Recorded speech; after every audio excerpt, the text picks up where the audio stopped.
Hi guys, I'm back.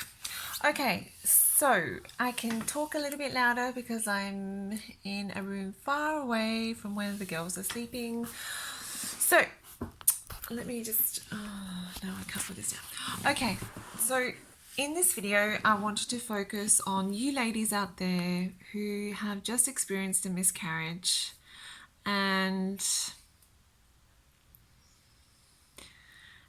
you're just feeling like crap, really.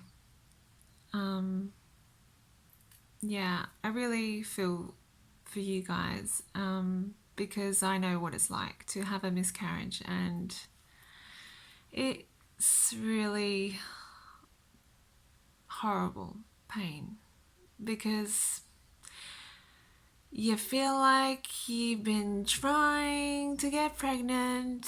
I'm getting emotional just talking about this. You feel like you're trying to get pregnant, um, and you and your partner are trying really hard. You really want a baby, especially me. When I first fell pregnant, I was 31 31 when we started trying.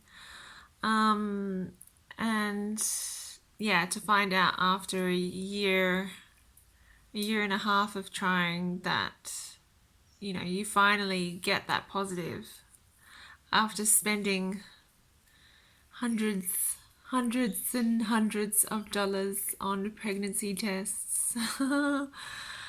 um, then to find out that, your baby is not growing and it's passed away, it's devastating.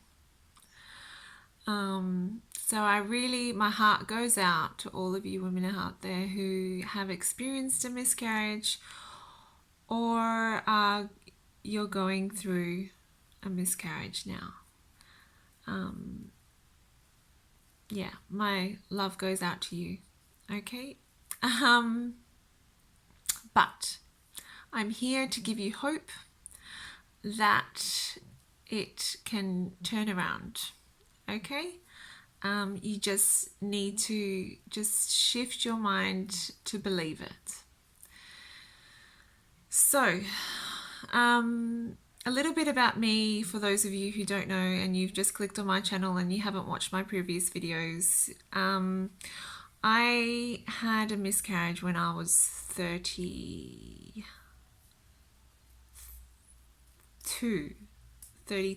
So when I was 32, we had been trying for a year and a half. I finally got the positive test and I was super excited. And it was literally because I had spent so much money on tests waiting for the positive. It was really early. And they measured it at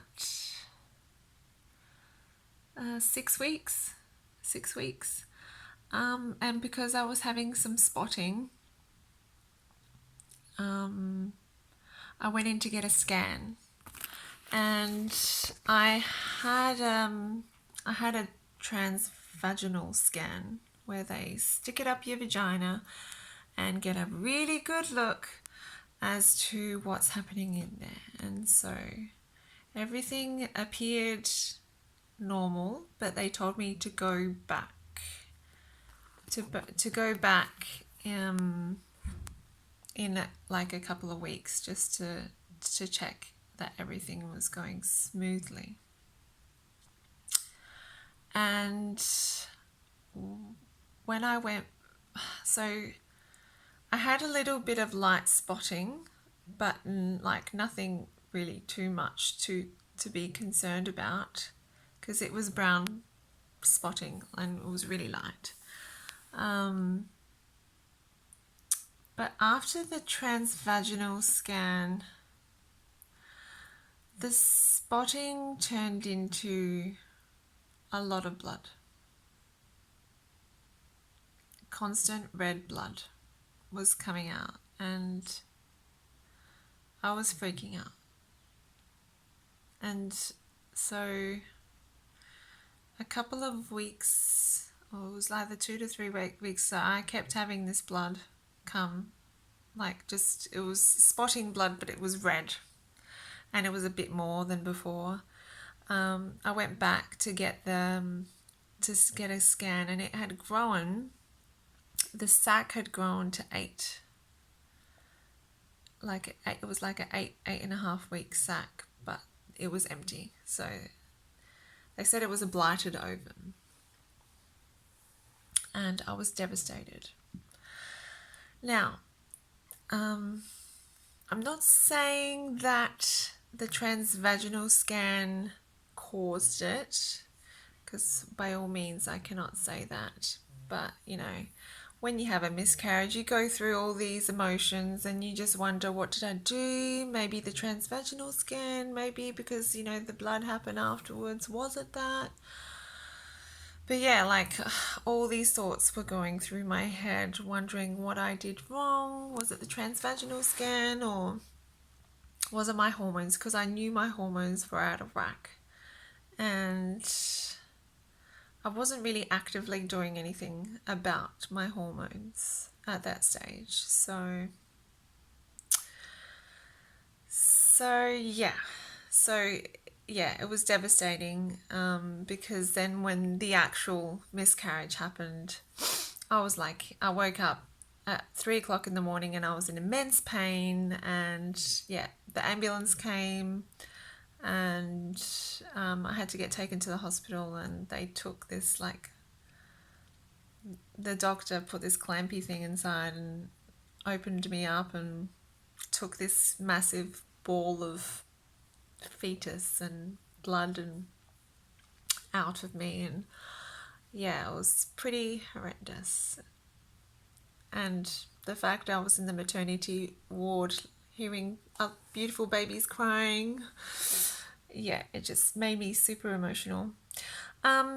Okay, so after that, I could not stop looking at my scans and feeling sorry for myself. And then I just had to go, stop it, stop it, stop it. I took the scans, I ripped them up, cut them up, put them in the bin, deleted them, moving on. I started focusing on the law of attraction. On my phone as a background screen, I had a beautiful mum holding a baby, a smiling baby, and the mum smiling and the baby looking healthy.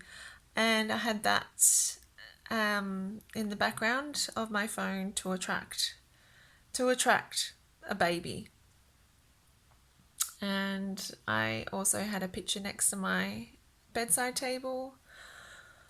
And I was reading pregnancy books and things like that. I was doing everything I could to attract it. But I was also researching like crazy about hormone health and getting my progesterone levels to where they should be. And I stumbled across maca root.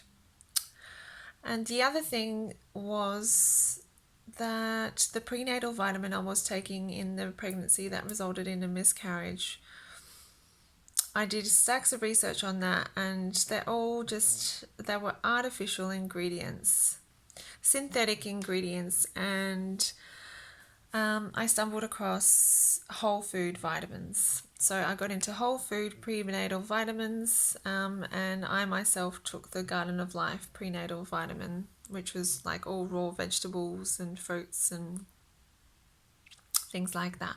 And it just gave me and my baby everything we needed. And I knew I was taking in everything because my pee wasn't bright yellow, it was clear. So I knew I was absorbing it, which is fantastic. And maca root, godsend. So after that, I waited for another period, and then I started the maca root. And yeah, I just focused on what I wanted. I focused on what I wanted. I believed that the maca root was going to work. It worked for all the Peruvian women with preventing miscarriages. I thought it's going to work for me. So yeah, I started taking the maca to 2 in the morning, 2 in the evening. As soon as my period finished, I started it. By the 10th day, I was spotting. I researched it and I saw that spotting could signal at ovulation.